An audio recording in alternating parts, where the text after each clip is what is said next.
the keynote speaker to our AMED today. I know we're eagerly anticipating Peter's presentation as he draws on his extensive work with First Nations communities in Ontario and building on AMED's theme, Rethinking Social Justice on the Path to Change. I'm going to say a few words about Peter now, but before I do that, I also am asking Peter to situate us in his ancestral lands, and he will begin his talk by doing so. Peter is a member of Sagamok Anishinaabeg First Nation. He currently works with communities in the Robinson-Huron Treaty area, his ancestral lands. Before establishing his private practice, Peter spent 14 years building culturally congruent programs as director of Northern Aboriginal Outreach at the Center for Addiction and Mental Health. Prior, he worked as a frontline worker and supervisor for both Indigenous and mainstream child welfare agencies across the GTA. He began his social work career as a caseworker for Metro Toronto's Municipal Social Assistance Program. Peter has held teaching positions at Ryerson University, Laurentian University, and the University of Toronto. In 2005, he received the Center for Equity in Health and Society's Entrepreneurial Development and Integration Services Award and the Kaiser Foundation's Excellence in Indigenous Programming Award in 2011. He has published numerous articles related to Indigenous health issues and is the co-editor of Journey to Healing, a mental health and addictions resource manual for helping professionals. Peter will take a few questions from the audience toward the end of his talk. I now invite you to please help me welcome Peter Menzies. Hello. Hello? Can you hear me? Is it clear? Okay. Well, thank you very much for having me here, and I want to acknowledge that we're on the Mississauga New Credit territory, so I want them to be, acknowledged that we're here on their lands. This used to be a big trading area for many First Nations. They would come all the way across northern Ontario and trade in this area. So it's a very important area that we're in. So I wish to, acknowledge them. Make-wich. My talk is on, it was interesting when I was asked to do this talk, and I wasn't sure what to do about rethinking justice. And I thought about the schools of social work. I thought about all the literature out there. I thought about the, Supreme Court decisions and all this that was going on out there. And I thought, how do you rethink social justice when this huge machinery is now in place, where there's a lot of Aboriginal lawyers, there's a lot of Aboriginal doctors and social workers, and so where do you start from? And I thought about maybe I'll talk about a couple of cases and how that would go well. I thought, nah, probably not. Most people will probably fall asleep and go, oh, that was really boring. I don't know where you found him, but he was pretty boring. So I thought about it, and I thought about it, and I thought, well, why don't we combine the schools of social work with the literature, with the Supreme Court decisions and all the protests, and see where the whole system of social work was moving towards. And I thought that would be an interesting approach. And I thought, I can add a little piece about my life in there too, just to see where we're going with this. And so that's how I kind of framed it. So there's going to be some definitions that you're going to see. There's going to be an overview of the historical issues and current social work practice. Personal reflection, like 40 years. Like when I went to the first school of social work at the University of Manitoba, I got rejected. And I was working in a mining camp out of high school. And I thought, I can't be working in the mining camp for the rest of my life. And the mining camp was closing down, and they were moving to South Africa. And so I had an opportunity to go there, but I really wanted to get into social work. So I applied, and I got turned down. Then I reapplied again, and I got turned down. I thought, oh my God, maybe this is not the field for me. So I left the mining camp and thumbed on the highway I went to the University of Manitoba unannounced, went into the admissions office, and they pointed me to the admissions officer, Sheila St. Clair, who has since passed away. And she was having her lunch, and she had sandwiches and, tomatoes. And she told me to sit down and have lunch with her. And after 2 hours or 2.5 hours of talking with her, she reached across the table and said, "Congratulations, you're in the Faculty of Social Work." That's how I got in. So, and here I am 40 years later, talking to you, talking to my colleagues.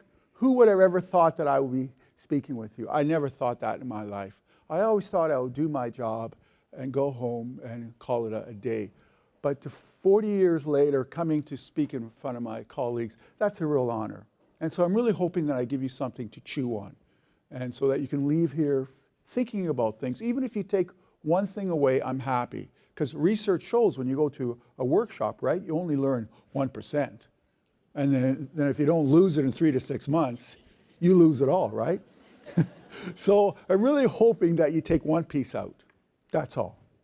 I've done my job. And I remember when I graduated from the Faculty of Social Work at the University of Manitoba, and this professor came up to me and started talking. And this is the piece that really struck me the most. He said, if you help one person and truly know that you helped that person, you have earned your degree. Wow. That was his comments. So very powerful humanistic language. It really made me think, and now I wonder over 40 years of how many people that we, collectively have helped. So when you look at justice, I'm not going to go into definitions because that's going to take a long time. But this is on the college's website, so it's yours to use. So social justice to me means a lot of things, right? And it means basically to me is equality before law, equality for all access of services, access to jobs, healthcare, everything. Social justice before the law, right? That you're treated fairly and you are given dignity. Not where an Aboriginal person comes into court and people may not give that person dignity. Many Aboriginals went to court prior to the Gladue decisions and they would plead guilty. A lot of them talked about racism and discrimination, that the Crown Attorney had no time for them, the defense lawyers had no time for them, and so they were jailed. And so when we look at our prison systems today, there's a high percentage of Aboriginal people there. Social change is how we change our world, how we as change agents help change things that are around us, whether it's at the micro level, the macro level, at the mezzo level. We all have a role and a responsibility. And that's what we need to be aware of. So when we're working with our clients, even though you're at the micro level, that micro level you don't know can blossom into a macro level. You have no idea that kid in front of you might enter politics or might become a business leader. You have no idea. All you know is you have a kid in front of you at the micro level. And down the road, they can go into the mezzo level and things like that. So we have to be very conscious of who is sitting in front of us and how we're engaging them. My journey began with this book. This man wrote a book about basically himself. Even though he said it was a third person, he was describing himself. And what he was really doing, he was describing me. Because I went through the Jones Aid when I was a kid. I was also institutionalized as a kid.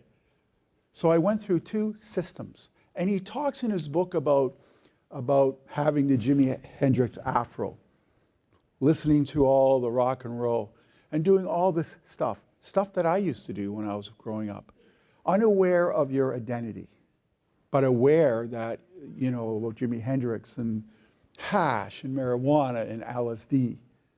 And so he talks about this in his book, and this book blew me away it was like, oh my God, that's like me, right? A kid, this guy was in care too. And he talked about his journey in being in care as an Aboriginal person. So there are books about us. They may not be exactly about us, but they're out there. And so when I accidentally came across this book, it really kind of shook me. Like, wow. So if you get a chance to read this book, please do. He's since passed away this year. But if you get a chance, it's a personal history of this man's journey. So we're going to look at the historical lens, right? So we know what macro means, so I don't need to go over that. We know what mezzo means, right? In the middle, so bureaucracies or things like that. And the macro level is where you work with the individual and families and things like that. When we look at the Indian Act, this is the animal that defines what Aboriginals can do. And this was created in Confederation, 1867. So we're celebrating 150 years of Canada being found, but as an Aboriginal person, I celebrate the fact that the Indian Act came into legislation. So the time the Europeans believed Canada was a new colony, they were actually introducing the Indian Act. And we know the Indian Act has a lot of powers as to what First Nations people can do. It is the only legislation that defines who you are. And that's scary. Most of us in Canada don't need legislation to define who we are, whether we're Caucasian, right? Whether we belong to different communities, it doesn't matter. But when you come into the Aboriginal community, the Indian Act defines whether you're Aboriginal or not. Now, I'm going to be using words like Aboriginal, Native, Indian, and Indigenous. These are very peculiar words to me. When you talk to the old people, they say Indian, because they're used to the Indian Act. So my uncles, who are in their 80s, they always talk about the Indian Act, and they tell me that I'm Indian, right? And then as the world went on, then we became natives. And somehow that word got changed, where natives became native agencies. And then the word Aboriginal came out. And so now we were called Aboriginals. And now today, within about 2 years, we're called Indigenous people. So I'm not sure why we have two Latin words, Aboriginal and Indigenous, defining us. But anyways, that's a whole debate. So I like to call myself as a First Nations person. First Nations person means that you belong to a community, you live on the community, and you can vote on the community, and you're a part of that family system. So here we have urban Indians, rural Indians, and there's all these terms that are out there. And it amazes me how one particular group can get defined so much. We all know about the residential schools, about the sexual abuse and the physical abuse that went on, all these kids that went there. The child welfare, we know about that, the 60 scoop, what happened when the residential schools closed down, and the social inequalities.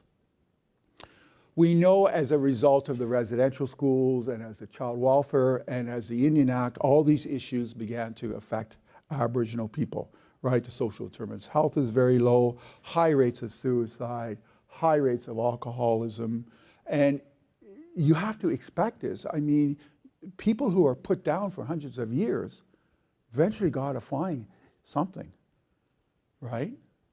And so people give up living. There's no reason to live, right? Because their lives are so controlled about where you can go. I mean, like you had to ask the Indian agent if you wanted to trade something. They try to crush your spirituality, what you believe in as a person. And they try to replace that with other thoughts like Christianity. The Indian agent was a very powerful person within this social change that we're talking about. He had a lot of power, but he was also a social worker trapped because he wanted to help the First Nations people that he was working with, but then he had a bureaucracy telling him what he can do and what he cannot do. So most of them didn't last very long within the Indian Affairs department. They actually quit. When we look at all the history that has happened to First Nations people, you can see that it impacted the communities, the individual, and the family. And you can see the issues of blame, repression, spiritual divorce, confusion, despair, self-pity, neglect, disdain, selfishness, disesteemed, power and control issues, and abandonment issues. All these things start to affect the Aboriginal communities. And we have to remember, before the arrival of the Europeans, these families were well linked. They were extended families. They were linked. And all of a sudden, with the Indian Act and all these policies, the residential schools, child welfare, all these families got ripped apart. In my case, I started to visit my First Nation when I was about 28, 29 years old. And people knew who I was, and some thought that I've passed away until I came to the First Nation. And they, oh my God, right? So it's taking that journey back to see where you came from. So these social policies not only impacted people out there, but they impacted me personally. So when we look at the School of Social Work, when I got into the School of Social Work, who graduated in the 60s here from the School of Social Work? How about the 70s? Oh, there's a few hands out there. 80s? How about 90s? And how about 2000s? So a good mix. Well, I'm from the 70s. So what we learned was usually behavioralism. That was the methodology that we were taught. We were also taught systems theories and family therapy. And so the time I left the social work school, I was indoctrinated with behavioralism and systems theories and family therapy, group work, interviewing techniques. This takes us back, right? And I remember I did one project when I was at the University of Manitoba, and I went to a couple of Native agencies, and because I was asked to, and so as part of my project. And I remember going to this one Native agency, and I said, what do you see the role of social workers as? And the response, which I still have today, I still have that essay today, what the person said to me, well, they work in administration. They work in government. That was his response. So it was interesting to see how far we have come in terms of actually doing frontline work now, working in homeless shelters, working with abused women, right, working in child welfare. We have really come a long way. But to them, we worked in administration. But at the time that the social work schools were operating, look at all the books that were coming out. None of these books were taught in the 70s, but Aboriginal authors were writing and writing. Natives Without Home, Defeathering Indians. Defeathering Indians, a very powerful book. It talks about how colonization makes you into a different person. It takes away your Indianness and puts in something else. So this author, Emma, talks about how the whole process was to take the Indian out of you. And so all these writings, like, talking about homelessness and natives without reserves, like, what are we doing with all these First Nations people that are moving into urban centers? And so when we look at what these authors are talking about, is that it's to define oneself, to be given the power to define who you are. That's the key. So for 500 years, the colonialists, or I call them imperialists, would define who you are as a person. You need to believe in Christianity. You need to go to the white man's school. You need to have a suit and tie on. You need to do this, right? So assimilation. And to really recognize, this author talks about, is how you're apart from everybody else. And so while I was in the School of Social Work learning about behavioralism and systems theories, these authors were already in the journey of talking about how we should view ourselves. So I'm trying to give you a picture that social policy, social change, social justice social agents are all intermixed. Everything comes together at certain times.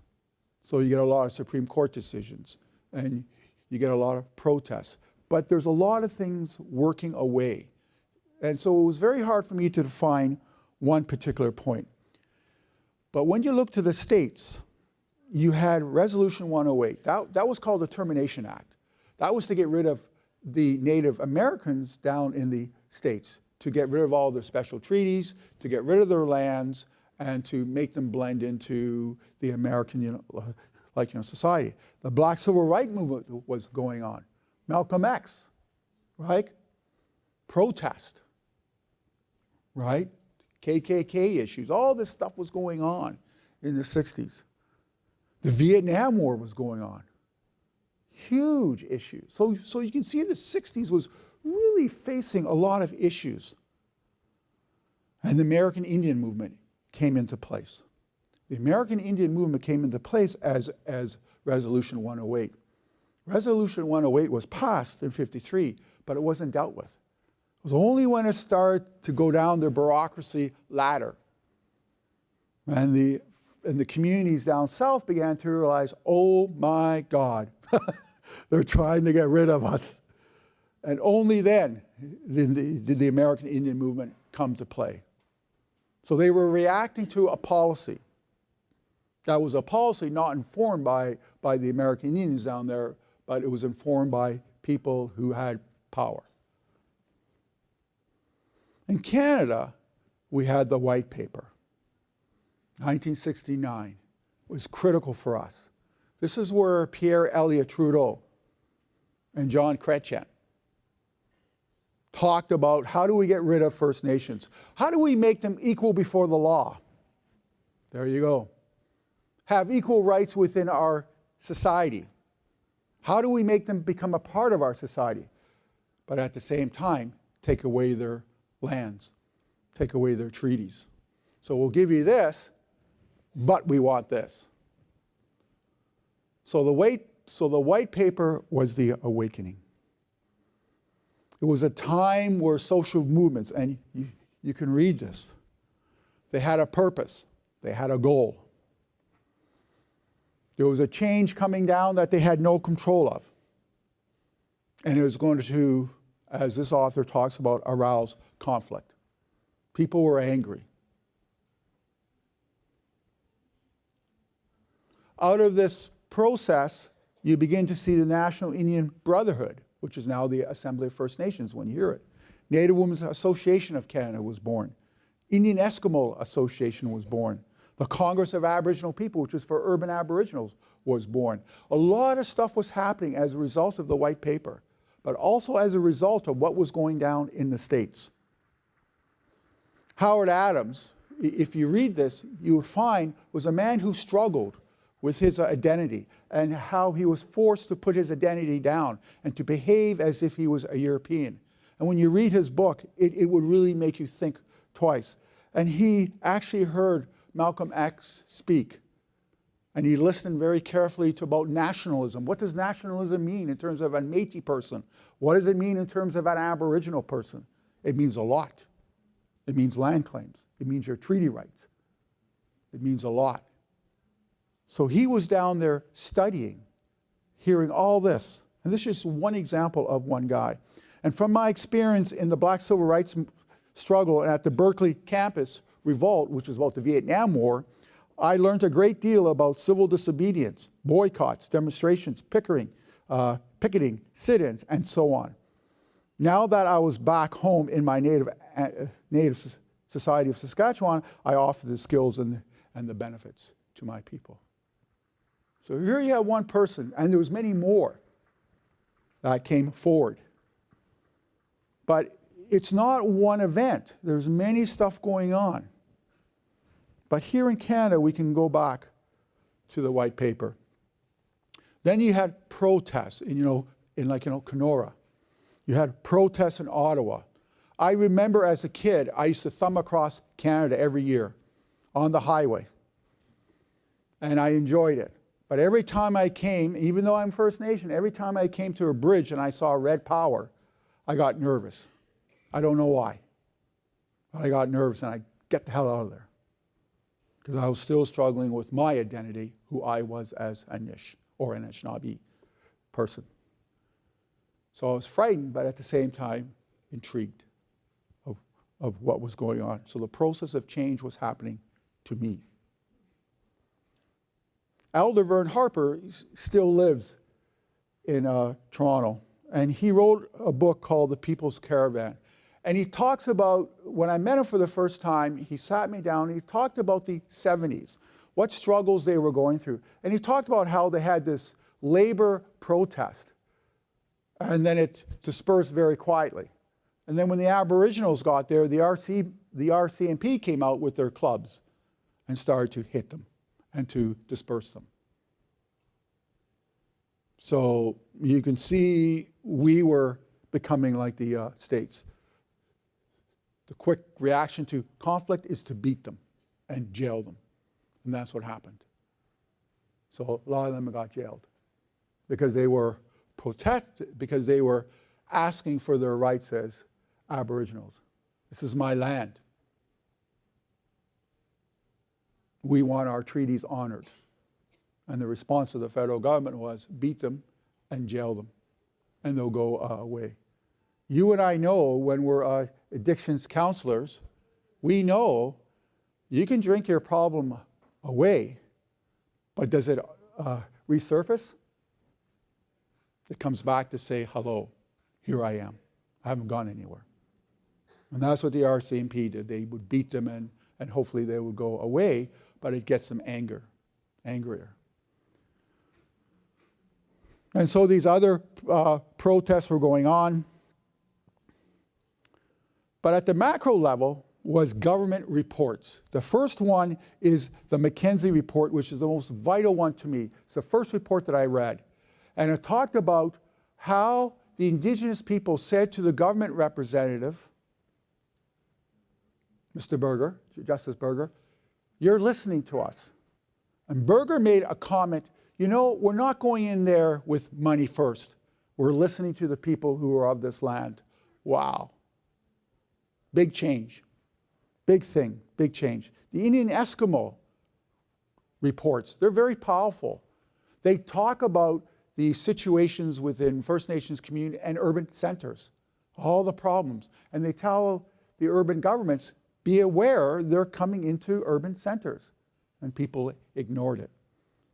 And they talk about the poverty issues. In the School of Social Work, what was going on was we were learning about life models. We were learning about not too much Aboriginal stuff, but we were learning about multiculturalism. Yet the Native issues was kind of in the back still. It wasn't in the forefront of schools of social work. Maybe the little odd job here and there, here, read this article. But it wasn't a curriculum. It wasn't a course. It was more of a curiosity, like when I took practice one. Okay, Peter, go visit these Native agencies and see what they're up to. But not to learn from them. But an important book came out, published by the Social Development Council of Canada in 1984, Johnson, The 60s Scoop. That was the most powerful book that came out. It talked about the disproportionate amount of Aboriginals that were in care.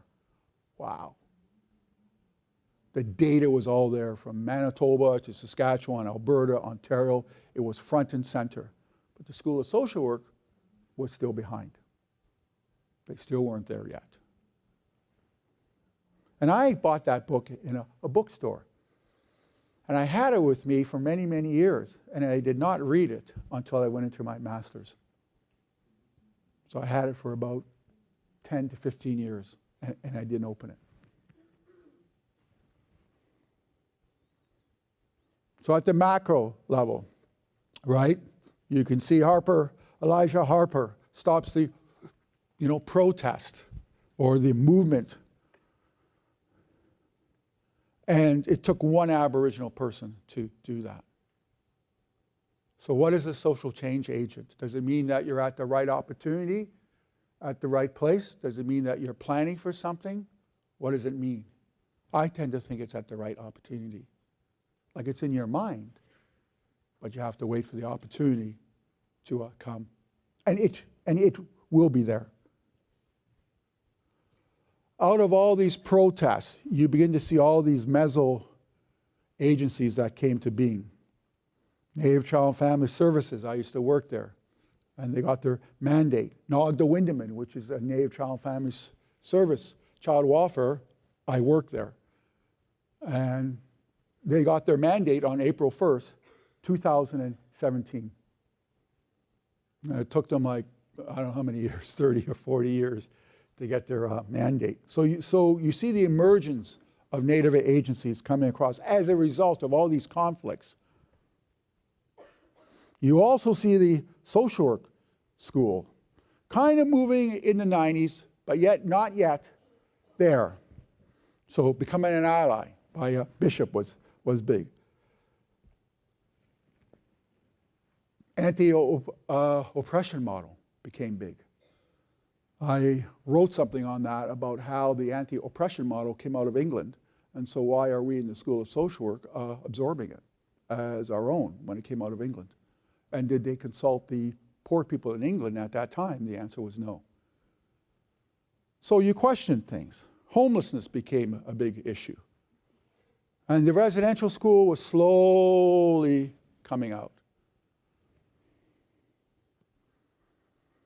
But at the same time, you had these Supreme Court decisions, people taking things to court now. The Indian Act was no longer restricting them from going to court. So the Gladue Court decision came out, where an Aboriginal can go before a judge and ask for a Gladue hearing. Wow. That's incredible.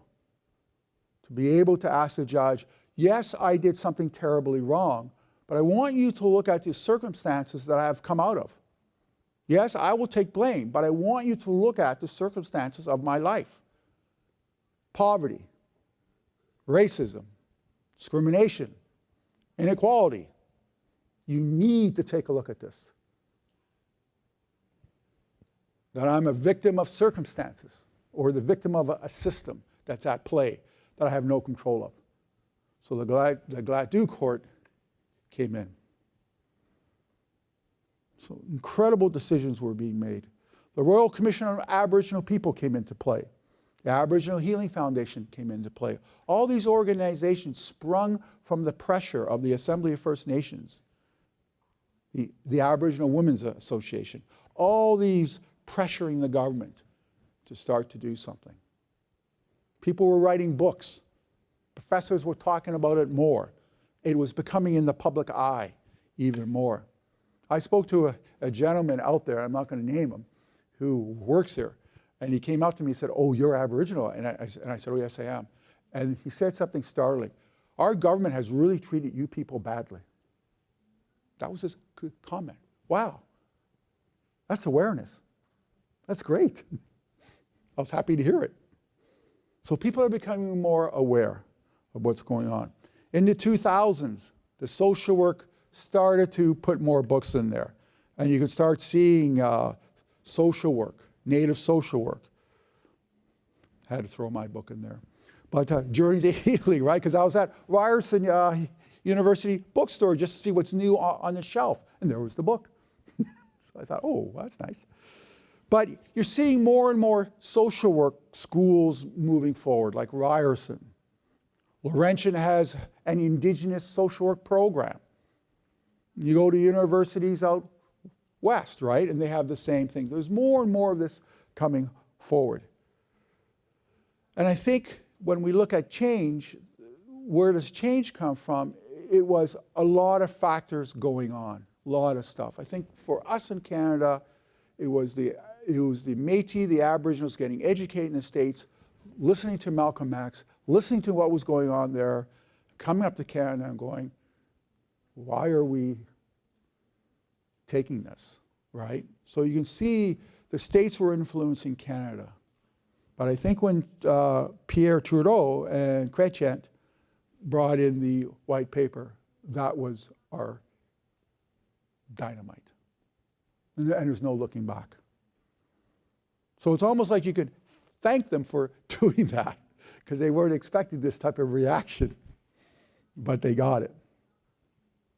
Intergenerational trauma became a big thing, right? So now we look at it. So when we look at the lens of working with Aboriginal people, we tend to look at intergenerational trauma. What did the Indian Act do to you? What did the residential school do to you? What did the child welfare system do to you? What did the OPP officer do to you? What did the RCMP officer do to you? What did the Metro Toronto Police did to you? You're going back into the traumas that other cultures are still experiencing to this day. And so we need to have frameworks.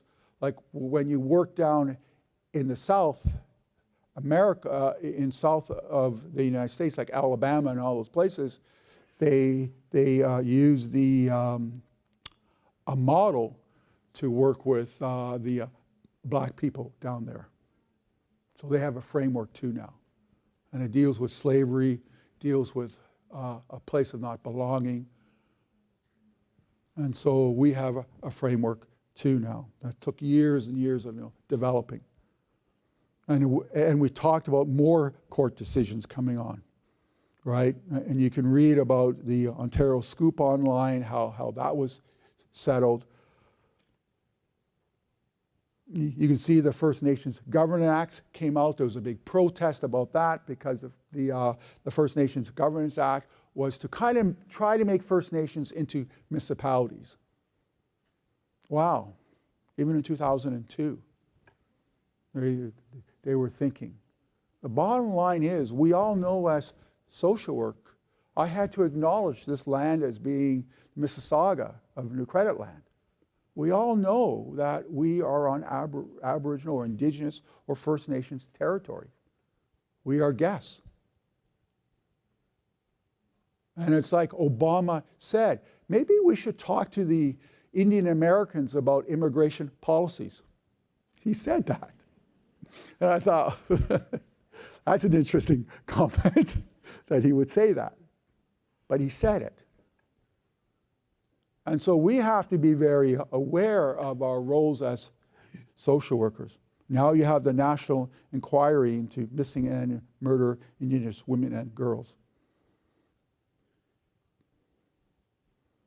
So what do we do as social workers? And I know I only have 45 minutes, but when we look at our roles within the field of social work, do we make ourselves the experts of Aboriginal people, or do we inform ourselves? There's that whole thing that was on CBC about a non-Aboriginal artist appropriating Aboriginal artwork. And now there's a big debate in CBC because CBC, I think they've said it was okay. And yet you had other members going, well, no, you don't rob a community's soul. And so it's that respect. When I used to work with multicultural groups, I used to work with boat people when they first started coming over in the 70s after the Vietnam War. I had no idea who they were or anything, but I got the literature and I started to read and read. Oh, I think I know about their culture. I think I know about their belief system, right? But I let them teach it to me. I had a little framework going, but I let them teach me what they were saying to me. So we have to be careful of how we even become helpers within this world. We have to understand the Aboriginal worldview, spirituality. An example could be that there's this spirit world out there. And spirits that are not settled may not necessarily leave this world. A long time ago, when Aboriginals would talk about that, the psychiatrists would label them as being schizophrenia, right? Schizophrenic. Well, what they were talking about was the spiritual world. I get many First Nations people talking to me about the spirit world. And even I'm First Nation, and I'm still learning about it even more. And so we really have to be aware that when they talk about the spirit world, there's a connection there. understanding how colonialization affects the mind. For example, when you look at the Aboriginal language, it's very circular. When you look at mainstream language, it's very linear. The process of thinking are those two dynamics.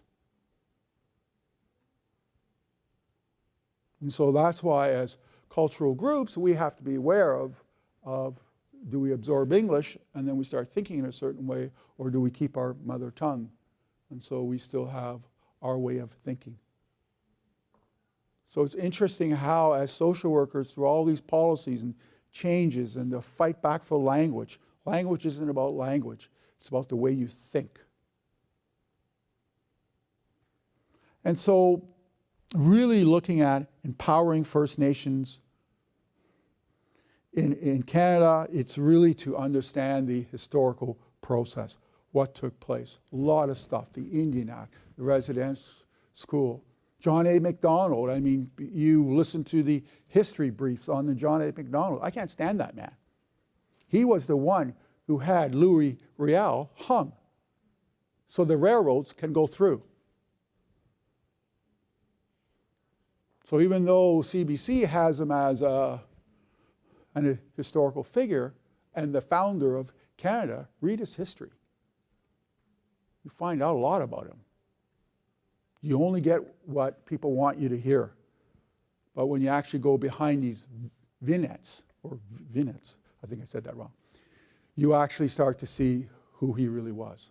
He was a racist. And so we're celebrating Canada for 150 years. And so when you celebrate Canada, recognize that you're on Aboriginal land. And it's not the birth of Canada. If you are from a group that has been oppressed, you would understand that the oppressors, using the anti-oppression model, has put their laws and their belief systems onto us, claiming that it belongs to everybody, when in fact it doesn't. And that's the beauty of what the oppressors do.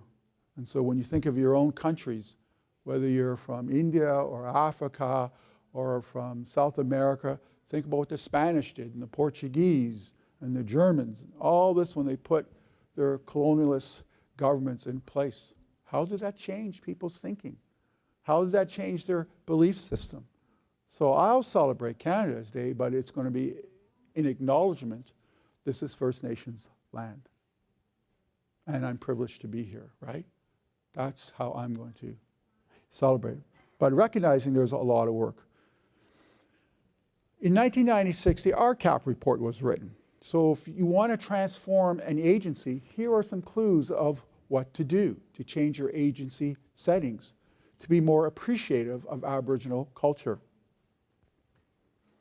When I got hired by CAMH to produce an Aboriginal program, these are kind of the thoughts I had, right? Find a high-level champion. So there was one in CAMH who was very high level who supported me. Also find other champions. Like there's a guy sitting here called Wayne Skinner.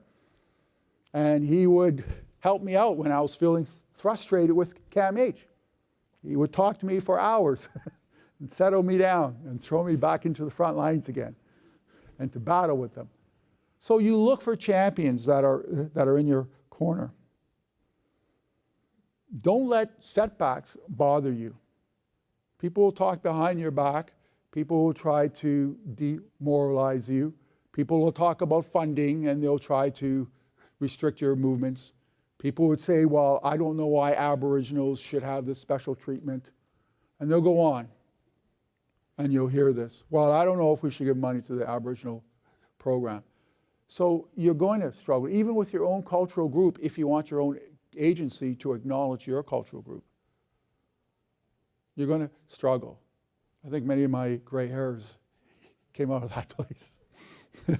The stress and the strain. But always evaluate and push forward and push forward.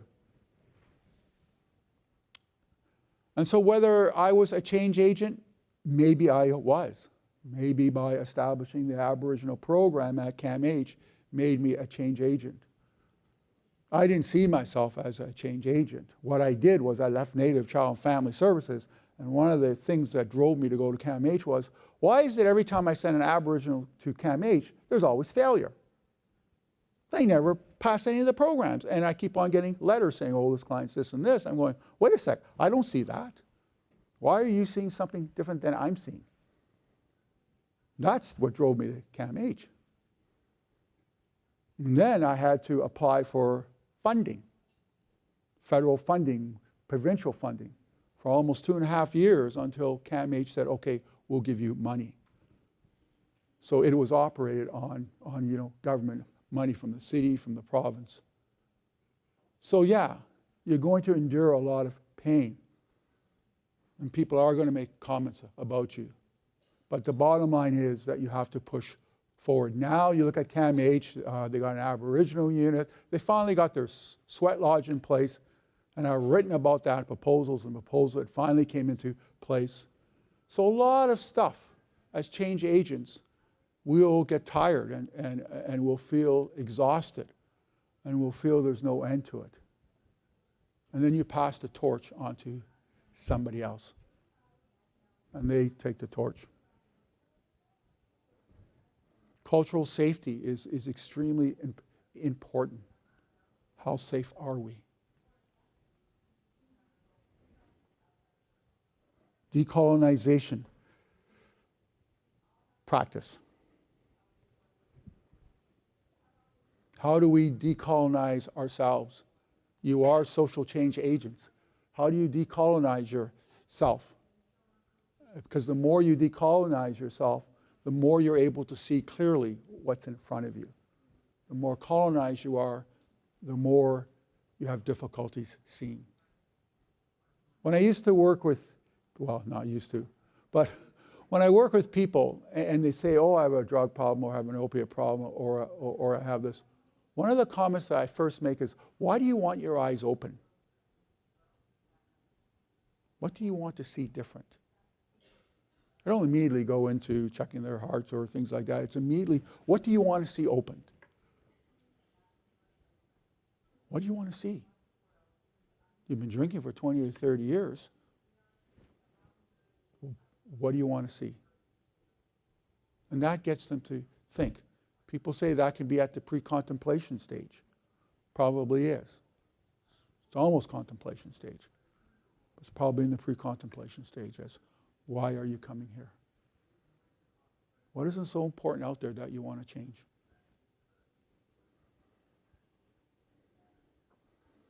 We have to be guarded against some of the stuff that can paralyze us from not making changes. We have to be aware that we can be paralyzed, disenfranchised to make change. We can easily get overwhelmed.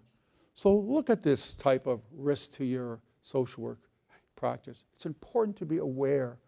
What are the obstacles that are going to really confront you and make you angry or upset or even more aware of what you have to do and what you shouldn't be doing?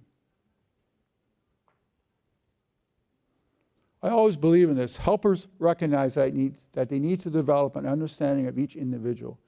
They are working with, including that person's personal, family, community, and national history, and how that history affects the present. That is so powerful. We all are part of history, and we are defined by history of who we are. I always am interested when I hear people say, oh, my grandfather's Italian, or my grandfather is First Nation Cree, right?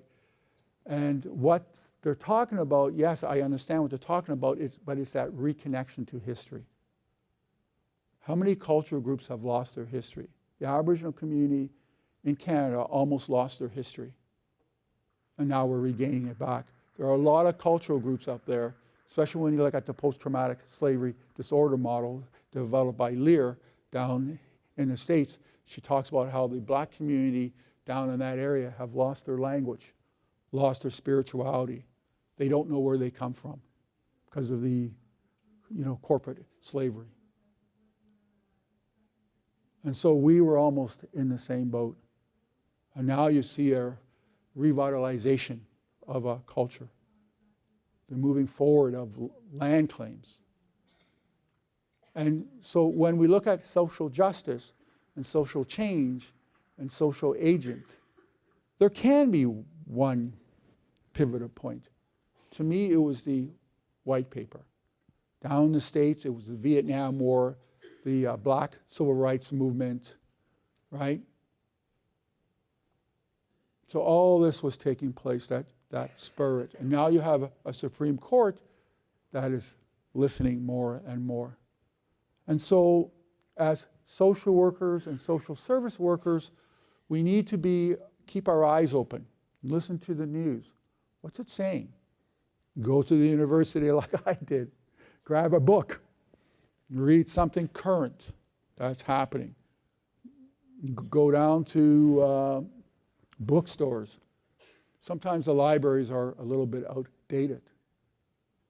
And just sit there and read and find out about what's going on. There's going to be a lot of political changes within Canada. We all know that. I don't know what they are, but I hear people talking about how Canada needs to have 2 levels of government. One for the people that are here, and one for the original people that are here. And so you have a government that's side by side. That's one option. And there's many more other different options people are talking about. Some people are talking about having their own passports, their own driver's license. It's also interesting when you travel in Northern Ontario and you get to go to a hospital called Minoyawan, and they have a sacred fire in Minoyawan, and they have sweat lodges, and they have elders. How's my time doing? Almost there. I don't see the card. Oh, there it is. I see it now. So change is scary for a lot of people. But I think as social workers, we really know that we have to embrace change. And we also have to be very aware that we're on Aboriginal land. It's like when you read the Thomas Berger report or Justice Thomas Berger report, the Mackenzie Valley. The Aboriginals talk about, we weren't conquered. And so you see that the books from the past or these studies are all moving towards our time. They're catching up. And more people are becoming aware. And you're going to have conflict within Aboriginal communities, right? Some people like to be a part of the main system. Other people don't want to acknowledge their Aboriginality because of their past, right? But it's that change. So when you go back to my first slide and that book, The Keeper in Me, please read that. If it's the only thing that you remember, read that book and see how that man's journey went through the 60s and how he had to rediscover who he was. Or as Emma talked about, how he had to defeather himself. When you look at child welfare, we use language like split feather syndrome. We use different languages in child welfare. It's because the way the Aboriginals' worldview is, it's different. When I talk about healing, I have them make sacred fires if they want, or do something spiritual within the forest. And so we have to be very clear that we are history itself. We are history. We are part of an historical process as, social workers. No matter how small, so micro, mezzo, macro, or great, our contributions to the professional social work relation may seem to you. Through each interaction, together we are making history with our clients. That's the key. We have no idea what that client is going to be, like I said in the very beginning. I don't know if they're going to be a leader of the Aboriginal community. I don't know. All I know is that I'm moving them along as best as I can. Only by understanding the past can we build a better pathway forward. And that's the key. You cannot come in there and just talk with the client. You have to have knowledge of their past, their history, not only their individual knowledge. You need to understand their community, their family, and their nation. How do you perceive Canada? How do you perceive your community? How do you perceive your family? How do you think about yourself as a First Nation person? We have to remember, as helping professions, is that 500 years of Aboriginal pain and suffering took place. And there are people struggling with their identity. And so we're part of that healing process. We're going to help them find their pathways. And I'll conclude with one more story about me. I remember I was in high school. I just got into high school. I was a real trouble kid. Well, who wouldn't be? Anyways, I was a trouble kid. And I had this history teacher. I don't know if he's alive today. But I took this course called Man in Society. So most of us who are from the 70s would know Man in Society. And I took it in grade 10, 11, 12, and 13. And I always had the same teacher. And every year all the other kids were reading about the Roman Empire or about the Greek Empire or something like that. And he'll take me aside and say, "Here, I want you to read this Aboriginal book." Quietly. So as I was marching through high school, this teacher was giving me all these books to read and to write essays on. And to this day, I still have those essays. And I talk about red power. And I do talk about, taking the country back by force. Right? Because you're reading all this stuff when I was in high school, stuff I didn't understand, but yet it kind of resonated with me. So I'm going to conclude my presentation, and I'm really hoping that you take one thing with you. Go on the college website. They'll probably take my old presentation down and put the new one in because I did add a few things. Take it, make it your own. See how you can use it, and that'll make you a greater, social work. Okay? Anybody want to ask me any questions or? Yes.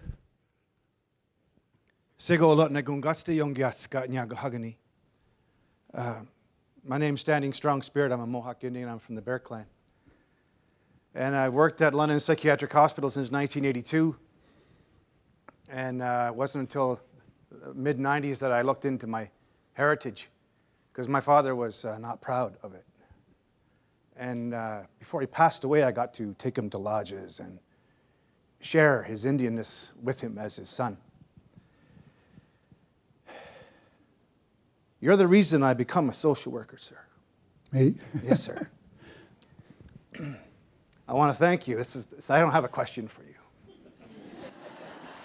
Well, I got a question for you. Yeah.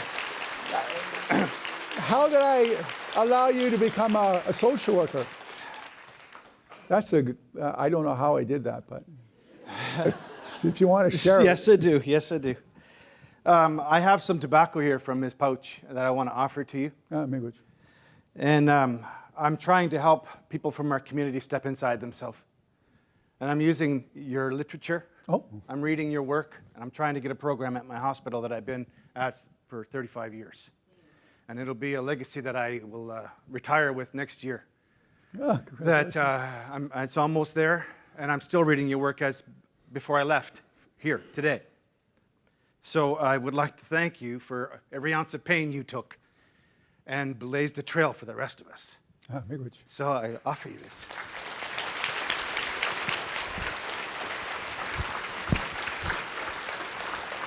Ah. I'm sorry, I don't have No. it was not expected. From my father's height.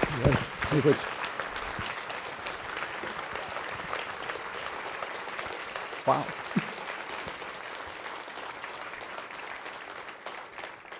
Thank you very much. Sometimes you don't know as social workers how we influence people, and you leave your practice or your place of work and you think, that was a good day. But we don't think about, wow, in 5 years from now or 10 years from now, what's that person going to be like? And when I go to First Nations communities and then I see all these little kids and I'm doing therapy with them, can't use psychotherapy, but when I am doing therapy with them, it's that pleasure that you're sitting there with them and their little eyes are looking at you and you're looking at them and you're drawing or playing or talking. They're like 6 or 5 years old and you listen to them talk to you and you wonder, where's this kid going to be? Maybe I'll be in a nursing home in Sagamok, and maybe that person might be my social worker or my caregiver. I don't know, right? Anyways, any other questions? Please ask any questions you want. Can you hear me? Sorry. Yeah, start over again. Okay, sorry. I took my father out last September to see his sister. He didn't want to fly, so we drove. He's 96. Wow. And I wanted to bring them together. So we went the regular Trans-Canada route out there. It was a beautiful trip, of course, around Lake Superior and everything. On the way back, we decided to take a different route. So we went through northern Saskatchewan and through northern Manitoba. And as I took that trip, my heart was breaking inside for the Aboriginal people because what we saw broke us. I was on a road. I didn't know where it was going. I took this road. It was like a corduroy road, I would call it. So there was like ba ba ba ba ba ba ba ba ba ba ba ba ba ba. And it ended up going actually to a shore and nothing beyond that. There was no connecting road. So I came back. And we were going through a city, I don't know if anybody knows it, called the PAS, spelled P-A-S, northern Manitoba. And then we drove down towards Winnipeg, and we stayed in a town there. In a motel, and there's a permanent sign there. Do not drink this water. Now, this is not a temporary sign. So it's been there a long time. Do not drink this water. I said, how can this be? This is Canada. I mean, how can we have this happening in Canada? There's no drinking water in the whole town. And then we continued on. Of course, we went through northern Ontario, and I saw some signs of different things there, and my heart is breaking for seeing that. Thank you. Thank you for sharing.